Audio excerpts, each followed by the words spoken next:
Hi friends, welcome to friends kitchen. இன்றைக்கி நாம் என்ன பார்க்க போகிறோன்னா பொங்கல் தாங்க பார்க்க போகிறோம். அதுக்கு இந்த டம்ளரில் 3/4 டம்ளர் அரிசி, 1/4 டம்ளர் பாசிப்பயிறு எடுத்து ஊற வச்சு நல்லா கழுவி எடுத்துகிட்டு வந்துட்டுங்க. அதை குக்கரில் சேர்த்துக்கலாம்.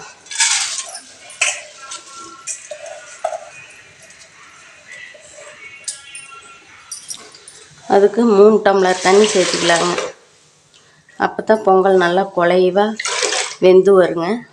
பொங்கலுக்கு தேவையான உப்பு இப்போவே சேர்த்திக்கலாங்க.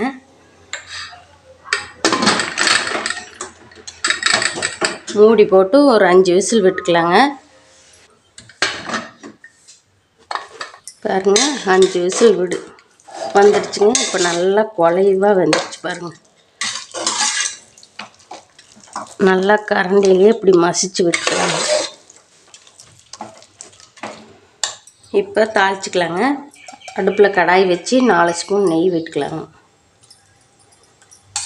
எண்ணெய் பாதி நெய் பாதி கூட விடலாங்க. நான் நெய்யை விட்டுக்கிறேங்க. மிளகு 1 ஸ்பூன் போட்டுக்கலாங்க. சீரகம் 1 ஸ்பூன், பச்சை மிளகா 4, கருவேப்பிலை 1 ஸ்பூன். எல்லாம் நல்லா நெய்யில்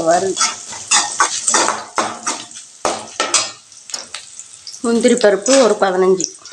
எல்லாம் நல்லா இந்த அளவுக்கு வதங்கி வந்துருச்சுங்க. இப்போ எடுத்து பொங்கல் கொட்டிக்கலாங்க. பொங்கலில் கொட்டிக்கலாங்க.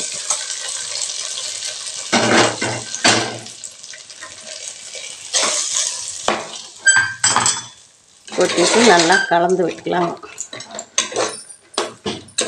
அவ்வளோதாங்க, பொங்கல் ரெடி ஆயிடுச்சு. இது ஒரு சப்ஸ்கிரைபர் கேட்டிருந்தாங்க, அவங்களுக்காக இன்றைக்கி செஞ்சுருக்கிறேன். இந்த வீடியோ உங்களுக்கு பிடிச்சிருந்தா லைக் பண்ணுங்கள், ஷேர் பண்ணுங்கள், சப்ஸ்கிரைப் பண்ணுங்கள்.